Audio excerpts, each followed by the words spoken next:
La Universidad Nacional y el CINART S.A. presentan Una Mirada.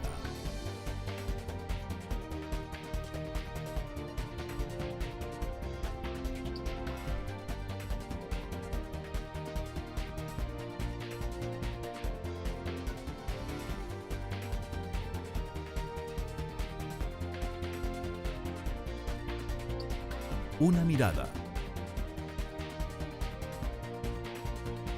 Hoy,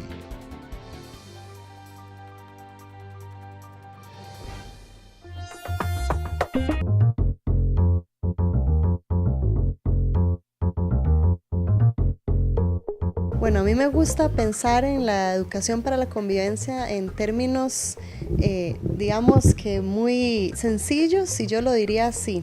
Para los niños pequeñitos, los niños preescolares, hacer amigos es muy importante. Hacer amigos es algo que debe de enseñarse desde las edades tempranas y que va a ser trascendental a lo largo de la vida. Y eso significa convivir, o sea, vivir con el otro de una manera que sea satisfactoria, que sea enriquecedora. Dentro de un proyecto de mejoramiento de la calidad de la educación, estuvimos haciendo un análisis con todos los docentes sobre factores prioritarios dentro de la institución, y uno de ellos es la violencia en los recreos. En los recreos los niños no tienen como una cierta supervisión, digamos, de los juegos, de lo que ellos hacen, de las actividades. Entonces siempre hay conflictos, siempre hay como ciertas riñas que suceden ahí, y pues nosotros tratamos de meter este tipo de proyectos, digamos, más que todo en esta comunidad, y que ellos puedan más o menos ver que en los recreos haya una cierta participación de parte de ellos y puedan, digamos, como comprender que en los recreos también ellos pueden incidir. Yo he aprendido a ser un buen líder y a familiarizarme con los demás para que no haya violencia en los recreos. He aprendido a respetar a mis compañeros y a llevarme con ellos, y los he aplicado entre mis compañeros y mi familia. En realidad el impacto ha sido importante porque la idea es desarrollar como la inteligencia emocional en ellos, ¿verdad? Desarrollar un poco lo que es los juegos cooperativos, desarrollar lo que es que vean el recreo como una forma de convivir en lugar de una forma de realizar, digamos, juegos agresivos, que era lo que estaba viniendo a suceder.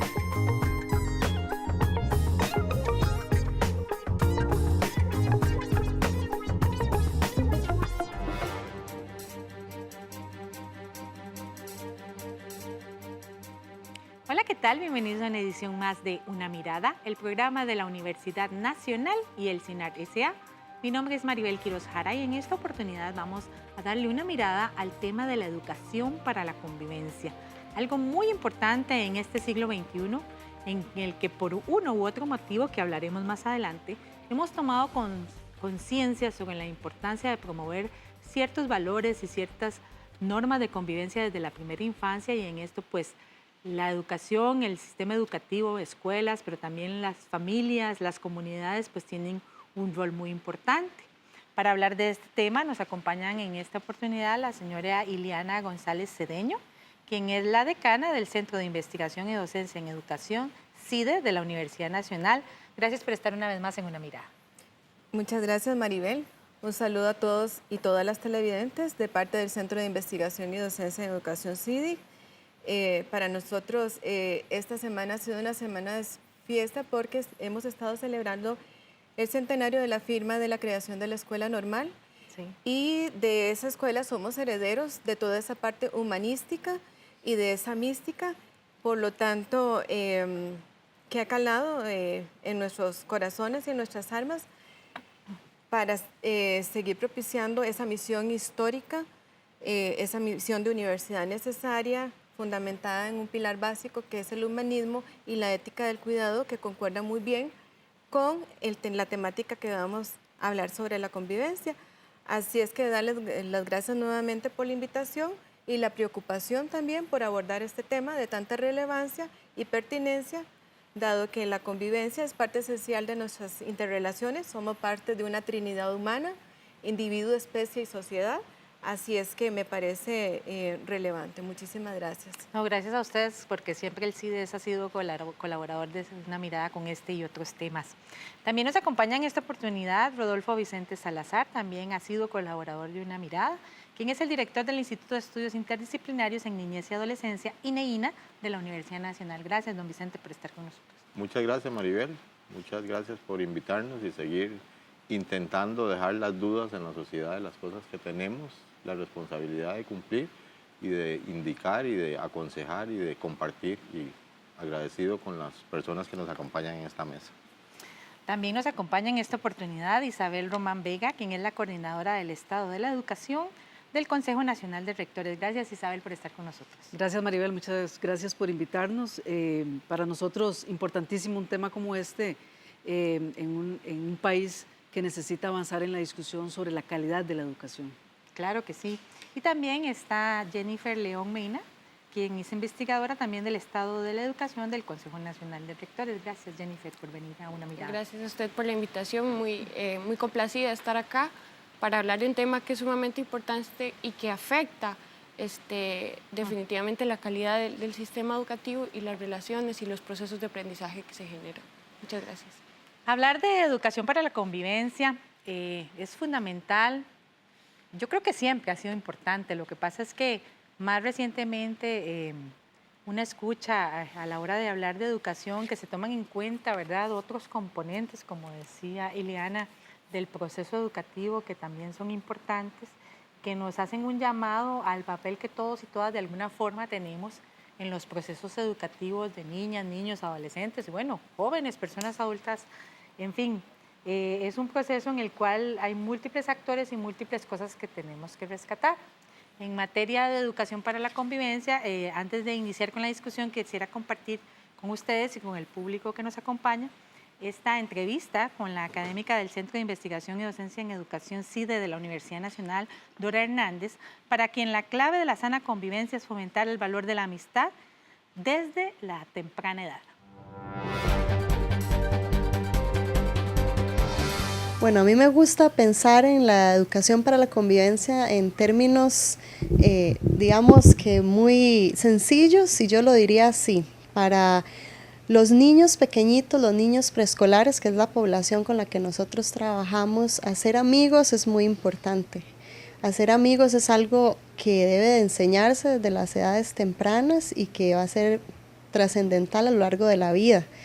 Y eso significa convivir, o sea, vivir con el otro de una manera que sea satisfactoria, que sea enriquecedora, porque hemos descubierto que no solamente las relaciones entre los niños son importantes, sino entre los mismos adultos. Entonces, los profesionales que trabajan en buenas relaciones van a incidir de manera positiva. Un maestro que trabaja bien con los padres de familia o un profesional en educación que, por ejemplo, trabaja bien con otros profesionales de otras disciplinas, que se conecta con el médico, que se conecta con la enfermera, eso va a incidir en una atención mucho mejor en los niños. Entonces, no solamente hablamos de formar en los niños estos valores, sino de ser ejemplos en nuestro trabajo también para hacerlo de una manera que nos incluimos, nos integramos, valoramos al otro, convivimos bien. Ahora, ¿qué entendemos por educación para la convivencia? ¿Cómo lo definiríamos específicamente? Bueno, en primer lugar creo que es importante, como ya lo hablábamos previamente, no es un tema nuevo, no es una problemática nueva, es una problemática, yo creo que desde el principio de la humanidad. Su carácter es polisémico porque depende también de los abordajes que se hagan. Es muy complejo, digamos, desde la postura en que se asuma, ¿verdad? Veíamos ahora el fragmento de la compañera que hablaba, convivencia es vivir con los otros, y normalmente nosotros decimos que tenemos que ponernos en los zapatos y en la posición de las otras personas para lograr comprenderlos, ¿verdad? Y eso es parte también del respeto a la diversidad. En sociedades plurales como las que vivimos y multiculturales es complejo porque pese a los discursos, vemos que dentro de los procesos educativos se sigue generando procesos de homogenización que llevan a otras situaciones de exclusión y de deterioro de esa sana convivencia, ¿verdad? Y por supuesto eso afecta muchísimo lo que es la salud integral de la persona. Yo quería analizar el tema desde una perspectiva y enfoque de épocas efectivos, ¿verdad? Si nosotros nos vamos a los años 80, por ejemplo, el tema radical son niños y niñas en la calle. Ese es un tema que ocupó la opinión pública. Posteriormente viene el tema del trabajo infantil y se desplaza el de niños en calle.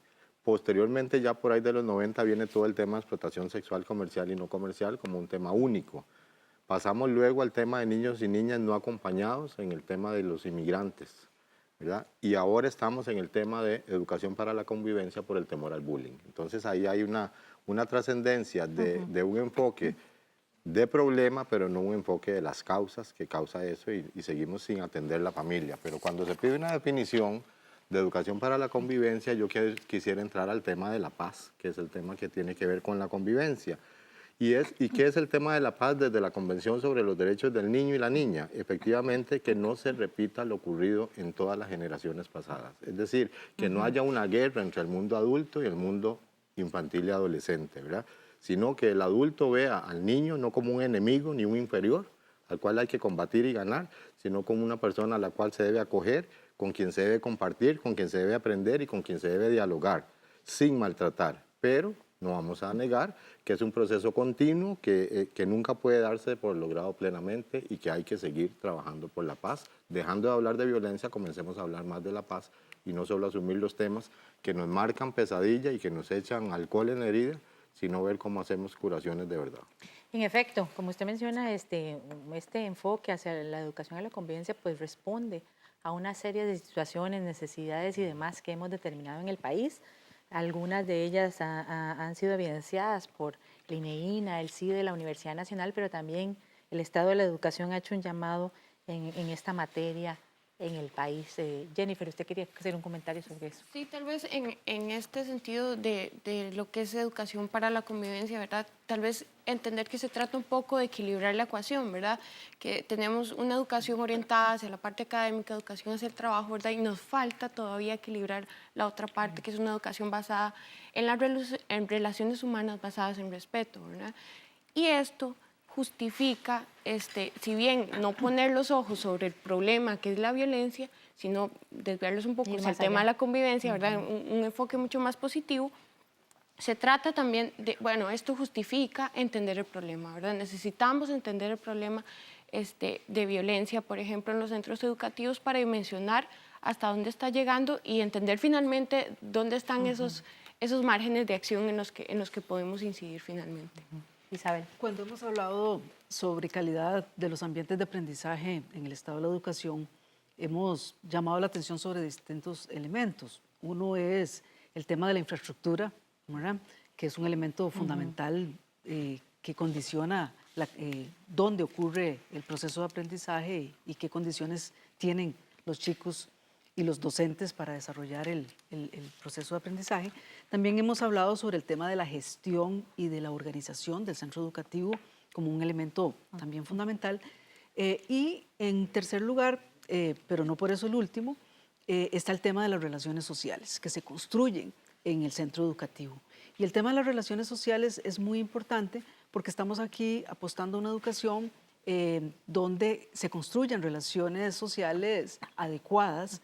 Y esto tiene que ver, cuando digo adecuadas, relaciones que le permitan a nuestros niños, niñas y adolescentes un proceso de crecimiento personal y académico lo más positivo posible. Y aquí quisiera como detenerme un poco o más bien ir para atrás y decir, bueno, ¿cuál es la aspiración de educación que queremos? Y acá creo que es importante, o por lo menos como desde el Estado de la Educación lo hemos venido enfocando, estamos viendo el tema de la educación como una herramienta que le permite o que debe, en teoría, permitirle a nuestros niños, niñas y adolescentes potenciar su capacidad de agencia. ¿Qué es esto de la capacidad de agencia? Bueno, una educación que les da valores, conocimientos y actitudes que potencia, por ejemplo, su agencia moral, o sea, que permite construir niños, niñas y adolescentes capaces de tomar sus propias decisiones con autonomía. Y aquí mucho de lo que Rodolfo plantea en términos del tipo de persona que estamos construyendo, una persona que pueda tomar decisiones, pero además no solamente es tomar decisiones, sino responsabilizarse por esas decisiones ante sí mismo y ante los demás. También es una educación que potencia en nuestros niños su agencia política. ¿Qué significa esto? Bueno, que sean ciudadanos capaces de convivir en la vida democrática, pedir rendición de cuentas a sus gobernantes y participar y proponer en la vida política del país. Y también su agencia social, es decir, una educación que le permite a los niños, niñas y adolescentes un conjunto de habilidades para moverse en la sociedad del conocimiento que les ha tocado vivir, para generar un empleo digno. Una visión de este tipo coloca el tema de la construcción de ambientes de aprendizaje, como lo has planteado, Maribel, en el centro.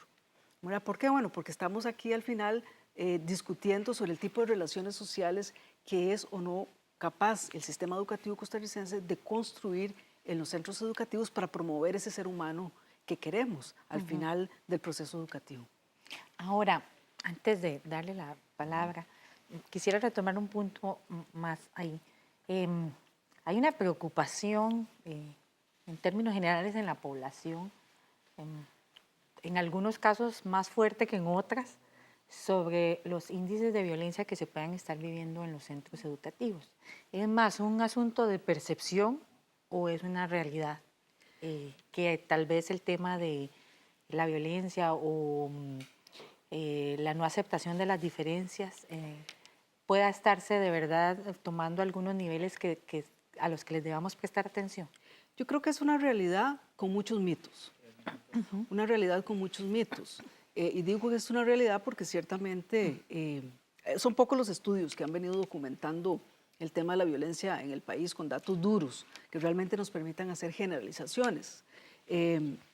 Pero ciertamente hay un problema que existe en nuestros centros educativos, pero que no es un problema que tengamos que decir, llegar al mito, y ahí es donde está el mito, de que nuestros centros educativos son campos de batalla.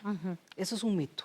Eso es un mito que hay que romper y sin negar el tema del problema de la existencia de la violencia, el sentido de que hay sectores de jóvenes en nuestros centros educativos que sistemáticamente están sometidos a actos constantes, verbales, físicos, que lesionan su integridad emocional y su integridad psicológica. Sin embargo, esto no significa que sea la mayoría de todos los estudiantes en los centros educativos que están expuestos a esto. Hay otros problemas en términos de la sociedad costarricense de intolerancia, ¿verdad?, que también están ahí presentes y que el centro educativo pues también tiene que trabajarlo.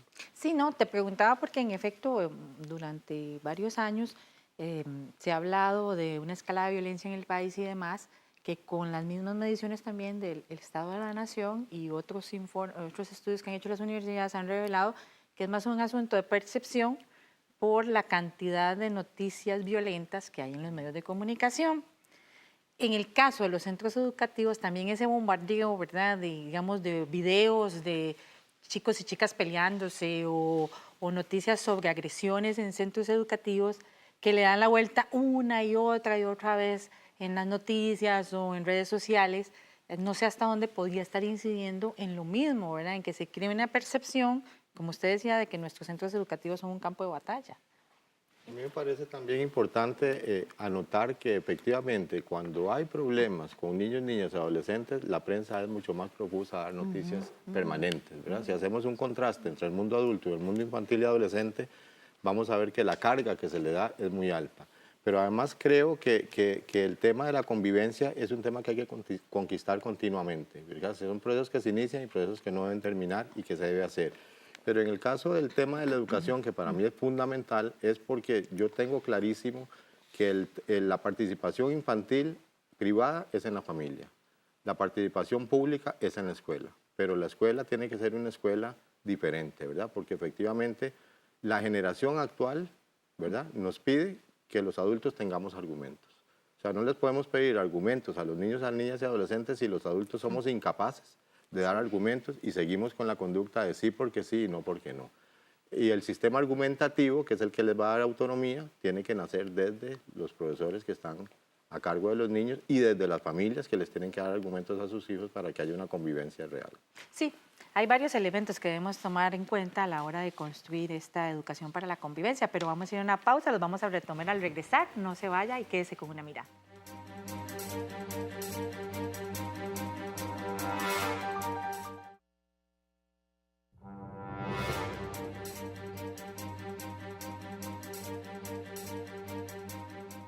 Regresa usted a Una Mirada, el programa de la Universidad Nacional y el CINAR S.A., hoy con el tema de la educación para la convivencia, un tema en el que todos y todas tenemos algo que aprender y muchísimo que hacer, como veremos a continuación. En el segmento anterior hablábamos un poco de en qué marco es que surge esta necesidad de hablar de educación para la convivencia y no solo de hablarlo, sino de hacerlo efectivo, y cómo hay múltiples aspectos que debemos considerar. Hay muchos, pero tal vez podemos hablar de aquellos más importantes, ¿verdad?, que ustedes consideren desde su experiencia, en los que debemos trabajar para hacer efectiva esa educación para la convivencia, para la paz y, en fin, muchas otras cosas positivas que si nosotros no lo hicimos, pues las nuevas generaciones pues lo podrán hacer. Jennifer, ¿usted quería comentar algo sobre eso? Sí, tal vez para comentar hicimos un estudio en el Estado de la Educación con una encuesta a estudiantes sobre el problema de la violencia para que ellos nos dijeran finalmente cuáles eran las magnitudes reales del problema, porque encontramos que no habían muchos estudios a nivel nacional, eran con temas muy particulares, entonces no encontramos un estudio como a nivel nacional que nos reflejara realmente las dimensiones. Cuando vamos a hacer esta encuesta, lo que nos encontramos es que los estudiantes lo primero que nos dicen, bueno, hay que hacer una aclaración. Una cosa son malos tratos y otra cosa son actos de violencia, ¿verdad? Entonces, a partir de ahí empezamos a trabajar con ellos. ¿Qué encontramos? Que, bueno, estos actos de violencia que ellos denominan actos de violencia, que son más graves para ellos y que estos sí les afectan su desempeño en el sistema educativo, estos son un problema importante que no afecta a la mayoría y, por lo tanto, no está generalizado, ¿verdad? Es un tema importante que hay que tratar, pero no afecta a toda la población estudiantil por igual.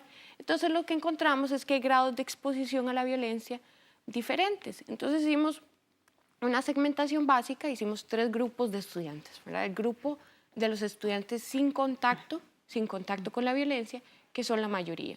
Es más de un 50% de la población entrevistada, ¿verdad? Y esta gente nunca tiene contacto, ni ha presenciado, ni ha visto actos de violencia. El siguiente grupo, el segundo en importancia, es el grupo de los testigos que denominamos, ¿verdad? Estos son las personas, los alumnos que ven actos de violencia, pero que no les pasan a ellos directamente, ¿verdad? Y hay un grupo minoritario, que es alrededor de un 15%, que es el que denominamos el grupo de las víctimas. Estas son a las personas a las que le pasan actos violentos graves y además constantes, ¿verdad? Por lo menos una vez por semana, con cierta frecuencia, les están sucediendo este tipo de actos, ¿verdad? Entonces, ¿qué es lo que encontramos? Que, bueno, por ejemplo, para darles un dato, en un aula con 30 alumnos sentados, lo que encontramos es que 12 han sido víctimas durante el año de algún acto de violencia y solo 3 han sido víctimas frecuentes y de actos graves, ¿verdad? Entonces, lo que encontramos es que es un tema muy focalizado y que al tener grados de exposición tan distintos, genera reacciones distintas entre los estudiantes, ¿verdad? No a todos les afecta igual, no todos se sienten con la misma inseguridad dentro del colegio, ¿verdad? Sí, tal vez yo lo que quería plantear era algo que nos estaban comentando las compañeras. Pese a que el tema de la violencia y de la paz ha sido un tema, ¿verdad?, histórico, es hasta el año de 1996 cuando la Organización Mundial de la Salud decide denominarlo como un problema que afecta a la salud pública.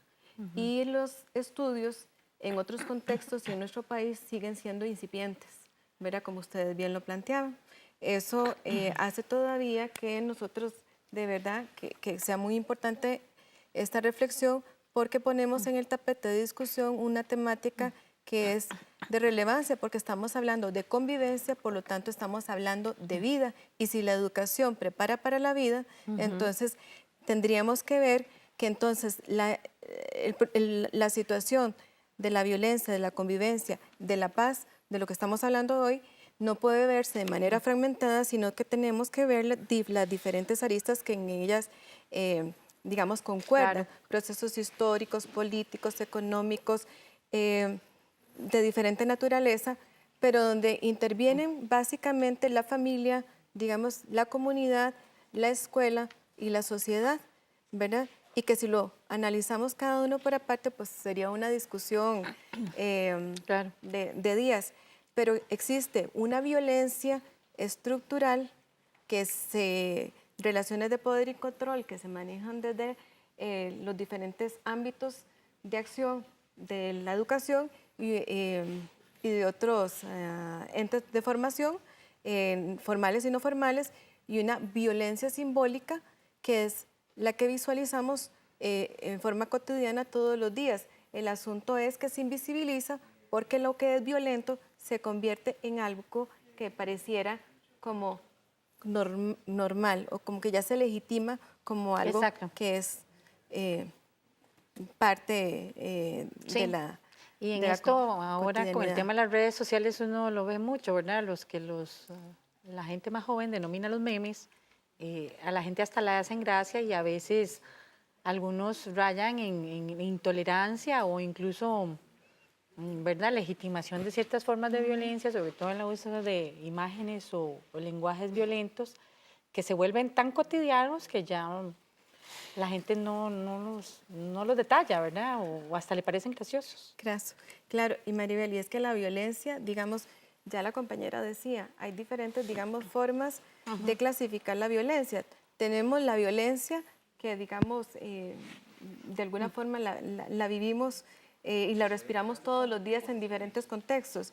Tenemos el llamado acoso, ¿verdad? O bullying, que es ya cuando hay una intención y una frecuencia. Tenemos el moving, que está conformado por un grupo que constantemente hostiga, ¿verdad? Y el ciberbullying, que es lo que antes mencionabas, que es igual al acoso, pero por medios digitales. Y esto lo tenemos diariamente dentro y fuera de las instituciones. O sea, es parte de nuestra realidad.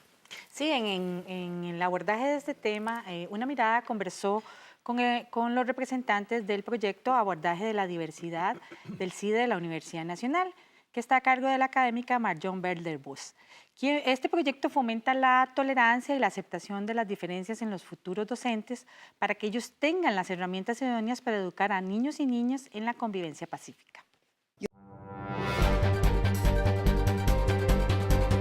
Marion Belder-Bus, yo trabajo en el proyecto de Abordaje de la Diversidad en la realidad educativa costarricense y es como un insumo para la educación inclusiva este proyecto. Bueno, este es un proyecto de investigación, de extensión y de docencia, entonces trabajamos tanto en diferentes escuelas como con educadores, con el MEP, y trabajamos con los estudiantes de la División de Educación Básica que se están formando para docentes.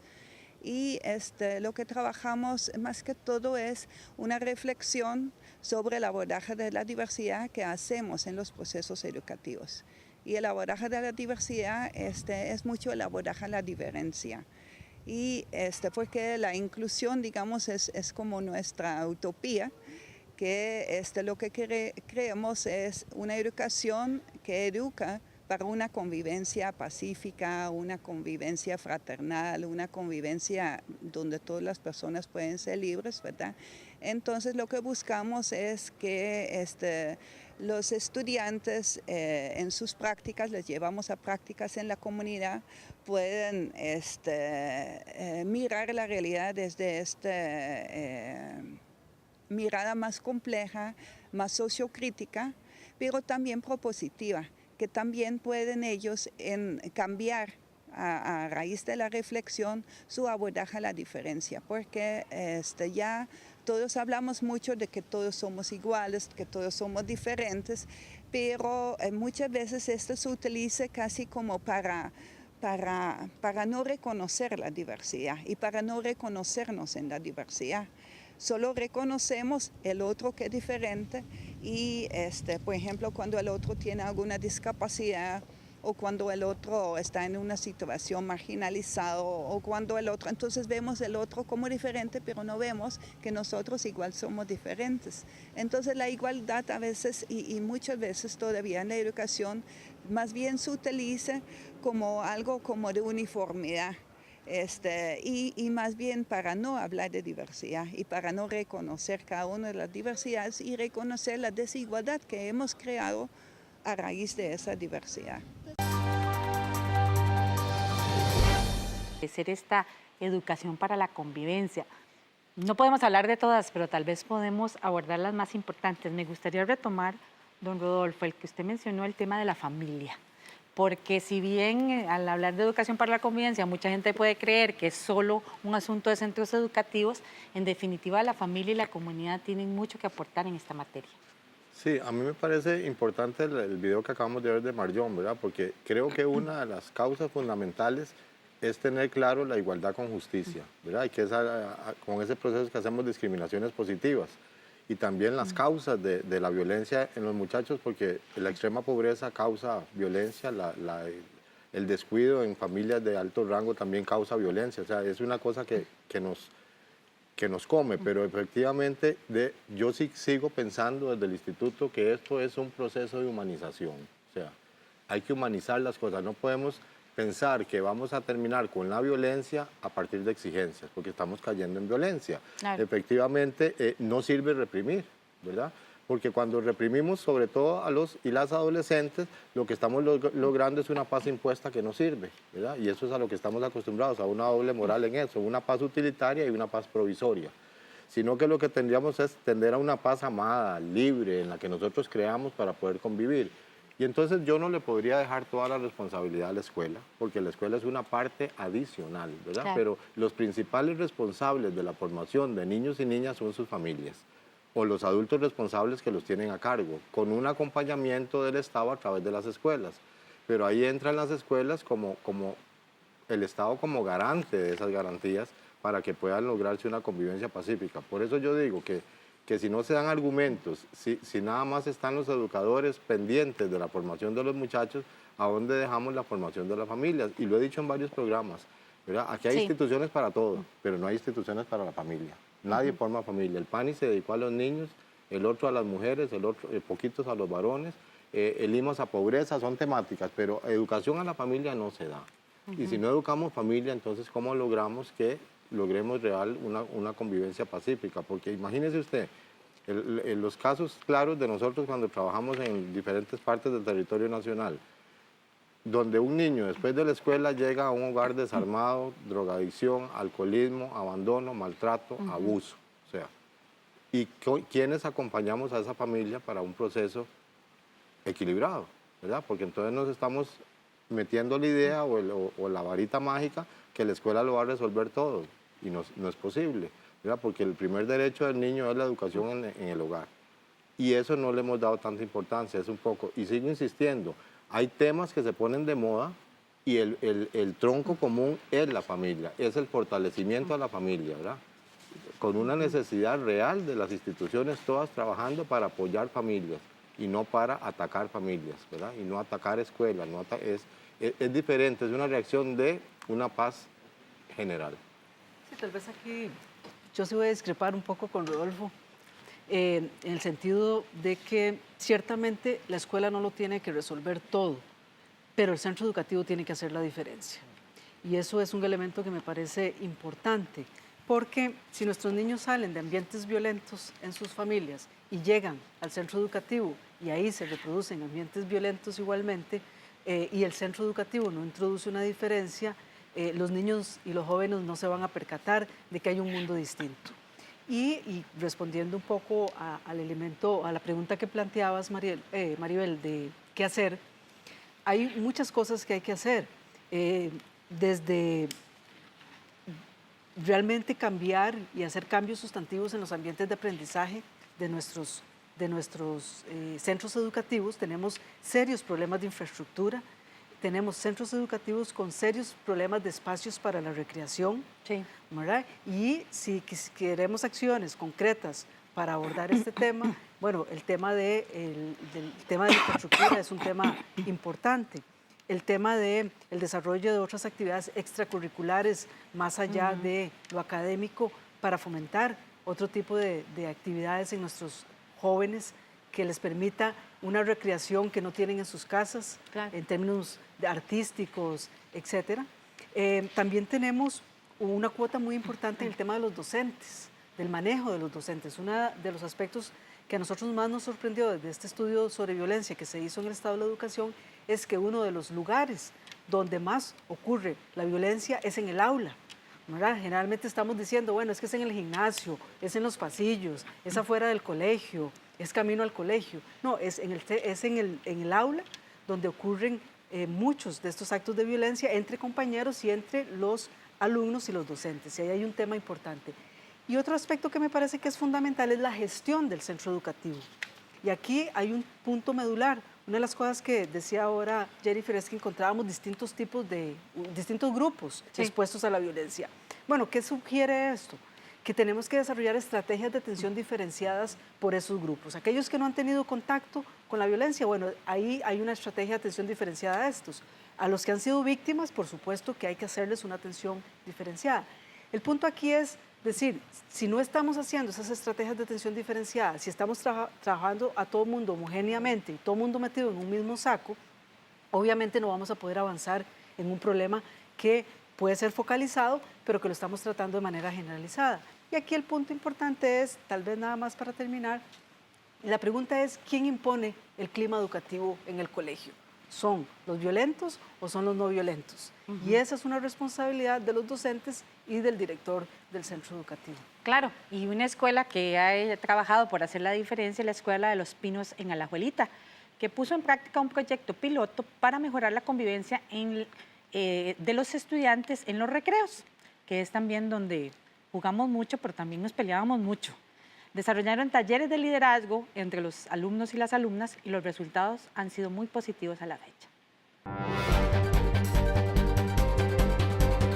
Dentro de un proyecto de mejoramiento de la calidad de la educación, estuvimos haciendo un análisis con todos los docentes sobre factores prioritarios dentro de la institución, y uno de ellos es la violencia en los recreos y en algunos ámbitos o espacios del centro educativo. Entonces pensábamos que generar una alternativa para hacer juegos, ¿verdad?, en los recreos que fueran liderados por niños y niñas. Estamos piloteando este proyecto de tercero, cuarto, quinto y sexto grado. Entonces, esa es la idea, un poco promover la convivencia, pero desde los líderes estudiantiles. Yo he aprendido a ser un buen líder y a familiarizarme con los demás para que no haya violencia en los recreos, que sea mejor, que ya no sea como antes. He aprendido a respetar a mis compañeros y a llevarme con ellos y los he aplicado entre mis compañeros y mi familia. He aprendido a convivir con los demás y a ser un buen líder y a no pelear con los demás para generar juegos en los recreos y no hacerlos que peleen. En realidad el impacto ha sido importante porque la idea es desarrollar como la inteligencia emocional en ellos, ¿verdad?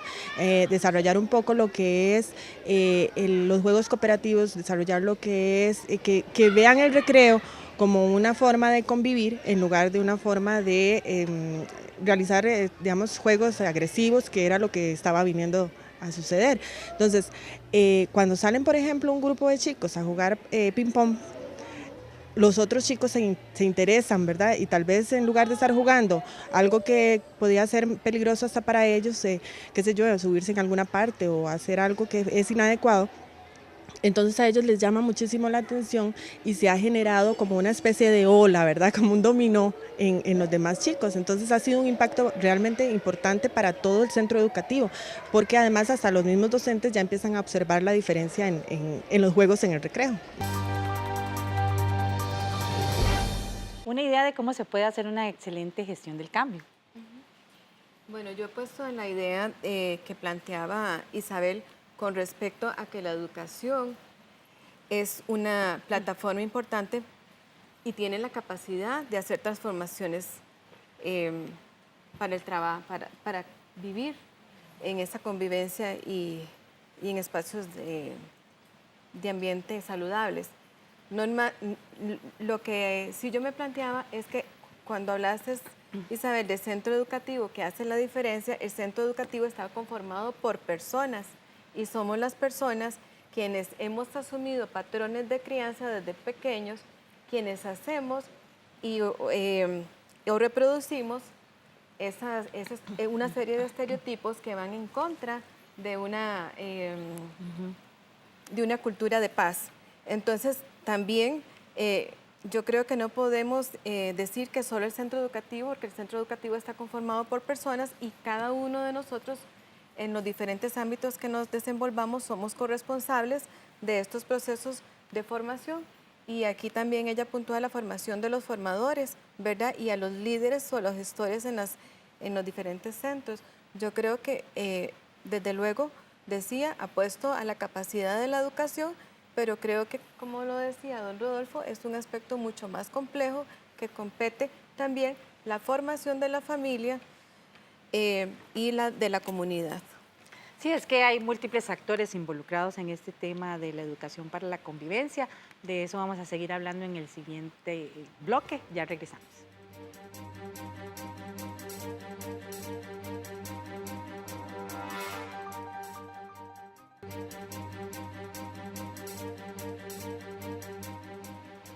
Regresa usted a Una Mirada, el programa de la Universidad Nacional y el CINAR S.A., hoy con el tema de educación para la convivencia. Hemos hablado de múltiples aspectos que debemos tomar en cuenta y tal vez uno de los más importantes, desde mi perspectiva como madre de familia, es que hoy en día en los centros educativos, en las comunidades, hay mayor diversidad de todo de la que había antes, ¿verdad? Cuando nosotras íbamos a la escuela, probablemente en el siglo pasado, literalmente, ya las niñas no jugábamos fútbol y el acceso a las personas con alguna discapacidad o con un tipo de aprendizaje diferente no era tan abierto como el de ahora, ¿verdad? E incluso ahora, pues en barrios y comunidades, los niños y niñas, jóvenes, adolescentes, interactúan con gente de diferentes estratos sociales o incluso de diferentes países.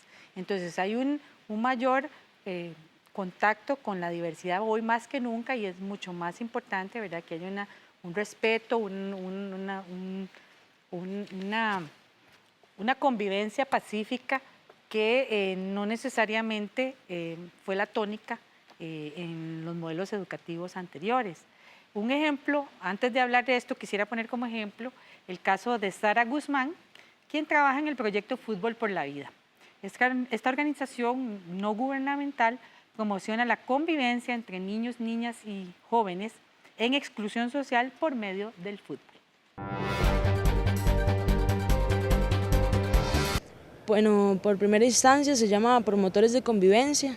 Esto más o menos es como para fomentar un poco la actividad en los niños en los recreos, como realizar líderes de convivencia con los niños y que ellos puedan más o menos ver que en los recreos haya una cierta participación de parte de ellos y puedan, digamos, como comprender que en los recreos también ellos pueden incidir, digamos.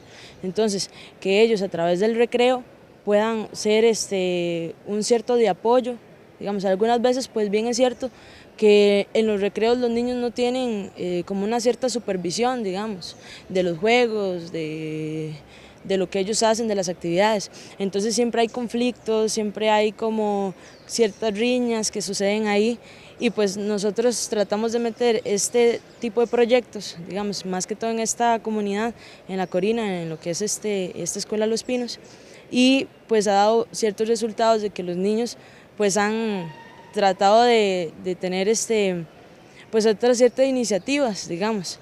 Cuando ellos vienen y con un mismo juego, ellos pueden resultar diferentes como habilidades de poder tener resolución de conflictos, de poder tener otras herramientas que ellos puedan utilizar en el mismo recreo. Además que también se les enseñan actividades nuevas para que ellos puedan hacer en los recreos. Otro ejemplo de cómo a través del juego, en este caso, podemos promocionar una convivencia pacífica, tanto en centros educativos como en comunidades, en familias. Tal vez aquí yo quisiera agregar que cuando consultamos en esta encuesta que les comentamos al inicio a los estudiantes sobre las propuestas que ellos tenían para atender el tema de violencia y cómo se podía atender, justamente hacen referencia a cosas como estas, ¿verdad? Le preguntamos, bueno, ¿qué quieren? Ellos dicen charlas, talleres, festivales, ¿verdad? Las personas que han sido más víctimas de violencia, ellos apuntan un poco más vigilancia, ¿verdad? Y revisión de bultos, ¿verdad? Pero finalmente un poco, es decir, que tampoco tenemos que ponernos a teorizar demasiado en esto, ¿verdad? Ellos tienen alguna idea de cómo estas cosas se pueden mejorar y en tanto promovamos la participación de los estudiantes, las soluciones van a ser todavía más efectivas, ¿verdad? Porque vienen desde ellos y así ayudamos a implementarlas de manera positiva en el centro educativo. A mí me parece además que el tema de la diversidad es una riqueza cultural y social, claro, que no habíamos percibido. Entonces eso me parece importante porque es una realidad que tenemos y en la cual nos tenemos que meter, ¿verdad? Pero ¿cómo se logra eso? Y yo creo que solo a través del prisma de los derechos humanos, ¿verdad? Porque si no entendemos los derechos humanos es muy difícil entender la diversidad porque seguimos haciendo segmentos y feuditos, ¿verdad? Pero ¿por qué los derechos humanos? Porque los derechos humanos precisamente es el que nace el desarrollo democrático con un Estado social de derecho, ¿verdad? Para poder dar fundamento a esa parte. Pero también habría que insistir en todo este tema de la paz y de la convivencia pacífica, que es una búsqueda del bien para los demás y para uno mismo, y no de uno mismo, porque el problema costarricense y generalmente latinoamericano es que somos muy individualistas. Y sí, cuando hay un individualismo puro, se deja de pensar en los demás. Entonces no hay problema, digamos, con la violencia en los colegios, en las escuelas, mientras no sea mi hijo el que esté siendo agredido. Eso no está ocurriendo, ¿verdad? Cuando no es el mío, cuando no me toca a mí, yo me abstengo de opinar, ¿verdad?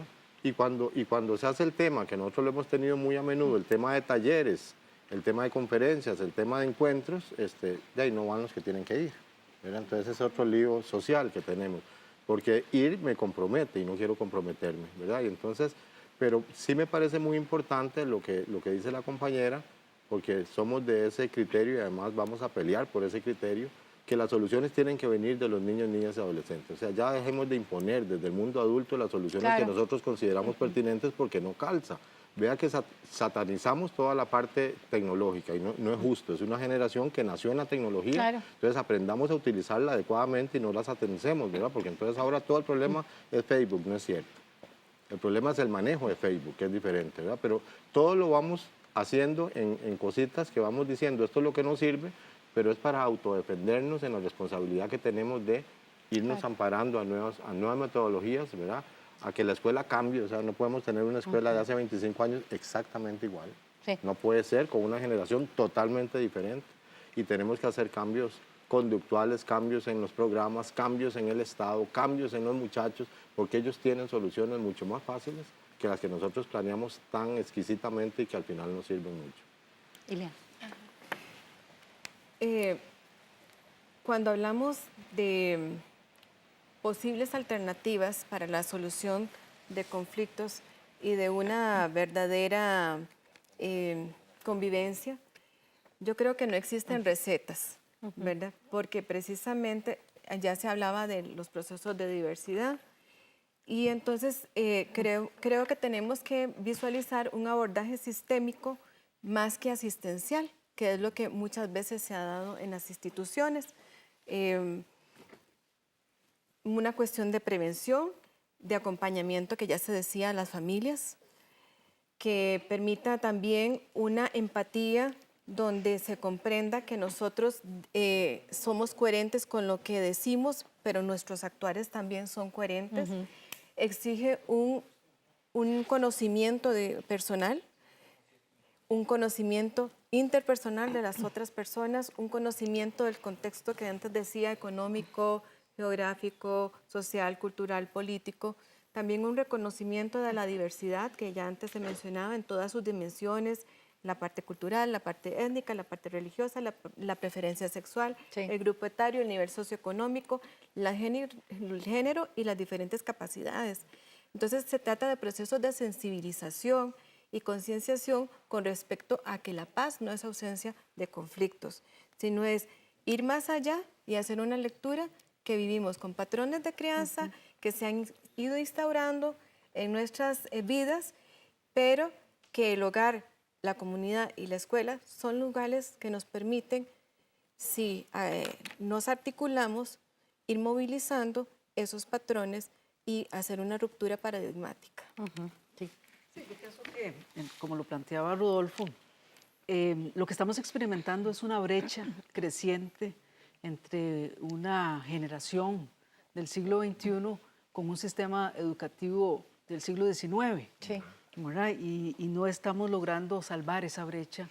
Como digo yo, ya los chicos no aprenden más en blanco y negro, libro, o en pizarra verde con tizas de colores. No, y eso es una generación que cuando decías, Maribel, bueno, es que ahora hay más diversidad. No, no es que ahora hay más diversidad. Es más evidente, Siempre ha sí. habido diversidad. Sí. Lo que pasa es que tuvimos toda la década de los 90 donde hubo un fuerte reconocimiento a los derechos de los niños y las niñas, a los derechos de las mujeres, a los derechos de las personas con discapacidad, a los adultos mayores, a las personas de diversidad sexual.